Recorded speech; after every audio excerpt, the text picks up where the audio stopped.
فرمایا کہ ایک شخص کے 3 دوست تھے، تو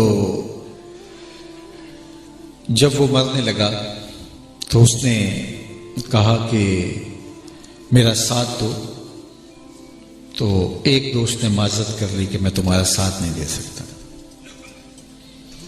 تو دوسرا دوست بولا کہ میں تمہارے ساتھ چلوں گا، تمہاری قبر تک پہنچوں گا، دفن کرنے کے بعد میں آگے ساتھ نہیں دے سکتا۔ تیسرے دوست نے چھاتی پہ ہاتھ رکھ کے کہا میں تمہارے ساتھ قبر میں اتروں گا اور وہاں تمہاری مدد کروں گا۔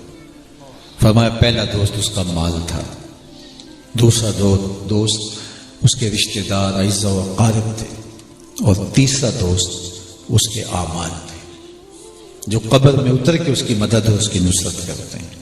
تو حقیقی دوست تو وہی ہوا جو ہمارا قبر کا ساتھی ہے، آخرت کا ساتھی ہے۔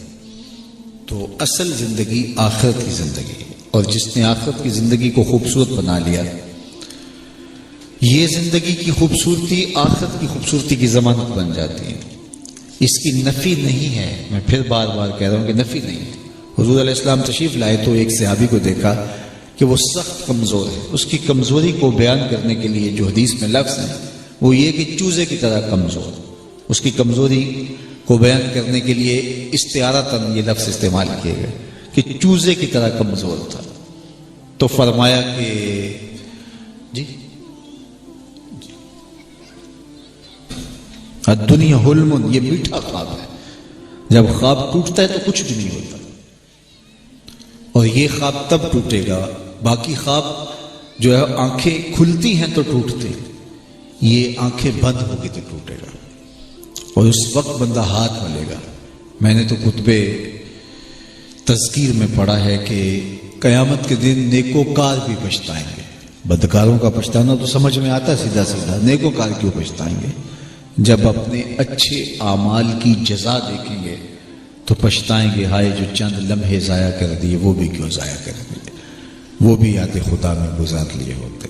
لیکن یہ دنیا ایسی میٹھی ہے کہ ہر بندے کو لگتا ہے کہ میں کسی کے جنازے پہ جا رہا ہوں، کسی کی فاتحہ پہ جا رہا ہوں، اور وہ بھول جاتا ہے کہ یہ لمحہ بہت جلد میرے اوپر بھی آنے والا ہے۔ آج میں کسی کے جنازے کو کندھا دے رہا ہوں، کل میں لوگوں کے کندھوں کا محتاج ہوں گا، اور یہ نہیں پتا اٹھنے والا اگلا قدم ہے کہاں۔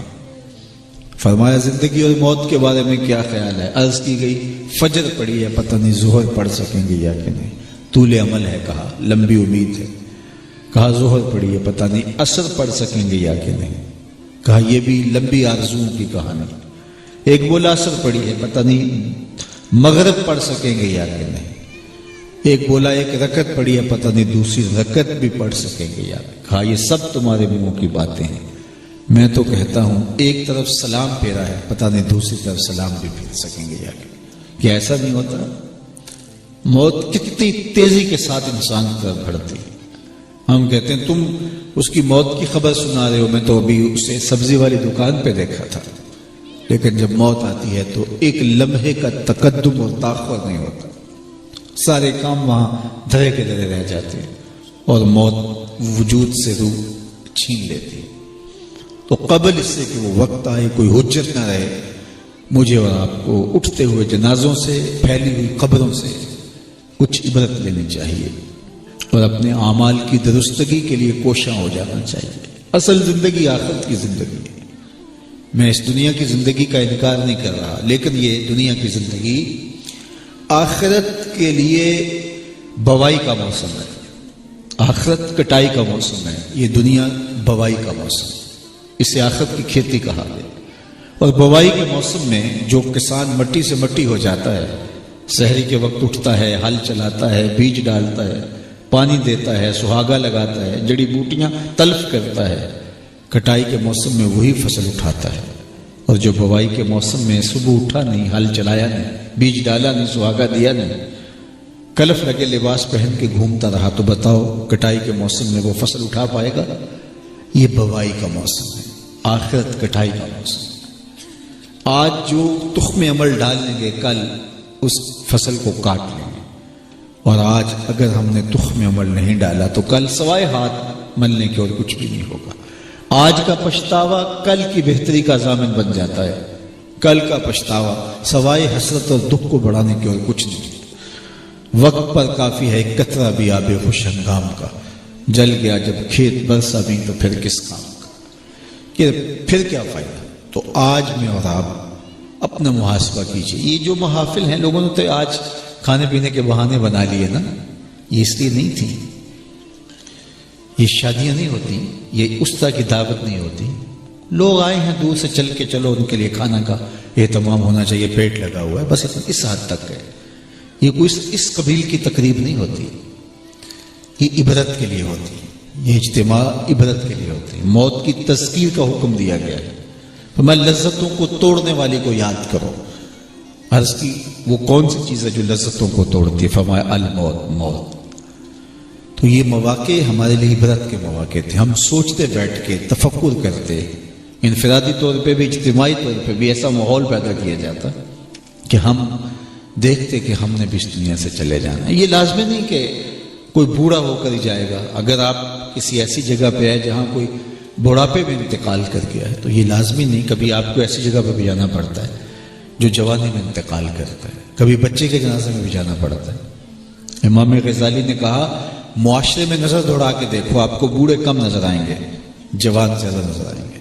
تو کہا اس کا مطلب یہ ہوا کہ لوگ بوڑھے کم ہوتے ہیں, زیادہ جوانی میں چلے جاتے ہیں. کہا پھر نظر دوڑا کے دیکھو, تمہیں بچے زیادہ نظر آئیں گے, جوان کم نظر آئیں گے. تو کہا اس کا مطلب یہ ہے کہ جوانی کی دہلیز تک بھی سارے نہیں پہنچتے, زیادہ بچپن میں چلے جاتے ہیں. لیکن ہم سمجھتے ہیں کہ ہم 80 سال کے ہو کے جائیں گے. سامان 100 برس کا پل کی خبر نہیں. تو مجھے اور آپ کو اپنا محاسبہ کرنا ہوگا. یہ موقع عبرت کے ہوتے ہیں. اپنی اخروی زندگی کے لیے ہمیں کوشش کرنی ہوگی. تو میں نے کہا میں یہ نہیں کہہ رہا کہ اس دنیا کی زندگی کو ہم نظر انداز کرتے ہیں, اس پر آخرت مرتب ہوگی. اور ہمارا دین ہمیں یہ نہیں کہتا کہ اس ترک دنیا کر دو. اسلام ترک دنیا کا سبق نہیں دیتا, لیکن غرق دنیا سے بھی بچنے کی تلقین کرتا. تمہارا اوڑھنا بچھونا ہی دنیا ہو جائے. تم دولت کو اپنا معبود اور اپنا خدا مان بیٹھو. تمہارا یہ تاثر ہو کہ عزت ملتی ہے تو دولت سے, سکون ملتا ہے تو دولت سے, معاشرے میں وقار اور مقام ملتا ہے تو دولت سے, لہذا دولت اکٹھی کر لو دونوں ہاتھوں سے. یہ کوئی معیار نہیں, یہ خود ساختہ معیار ہے. عزت بھی میرا اللہ دیتا ہے. سکون کے سوتے باہر سے نہیں اندر سے پھوٹتے ہیں. الا بذکر اللہ تطمئن القلوب. اصل انسان کا کردار ہے, انسان کی خوبصورتی اس کے اچھے اخلاق ہے. اور قبر میں باقی سب کچھ یہاں رہ جانا ہے.